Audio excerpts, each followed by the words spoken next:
வணக்கம் நண்பர்களே, நம்ம இன்னைக்கு இந்த பதிவில் வந்து நம்மளோட காலக்கண்ணுக்குட்டிக்கு வந்து அம்மை போட்டிருக்குது. மாடுகளுக்கு வர அம்மை நோய் வந்து எப்படி குணப்படுத்தல அப்படின்னு இயற்கை முறையில் நம்ம பார்க்க போகிறோம்.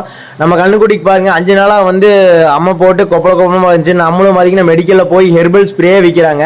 அது வந்து வாங்கிட்டு வந்து அடித்து பார்த்தோம். அது பார்த்தீங்கன்னா லைட்டாக தான் கேச்சு. இருந்தாலும் நம்ம வந்து இயற்கை முறையில் போகலாம் அப்படின்னு சொல்லிட்டு நம்மளோட தேவையான பொருட்கள் என்னன்னு பார்த்தீங்கன்னா வேப்பந்தலை, அப்புறம் தும்பத்தலை, அதுக்கப்புறம் பார்த்தீங்கன்னா சின்ன வெங்காயம், அப்புறம் கூட வந்து நம்ம மஞ்சத்தூள் சேர்த்துக்கலாம். மஞ்சத்தூள் வந்து பார்த்திங்கன்னா நல்லா ஆன்டிபயோட்டிக்கான இது.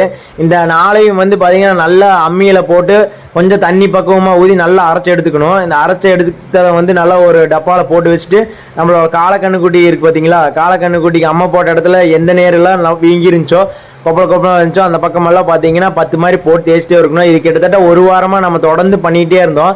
அதுக்கப்புறம் வந்து பார்த்தீங்கன்னா மாடுகளை வந்து நிழலில் கட்டி வைக்கணும், அப்புறம் இளநீ கொடுக்கணும். இந்த மாதிரி பண்ணிகிட்டே இருந்தால் சரியாயிடும் நண்பர்களே. நன்றி, வணக்கம்.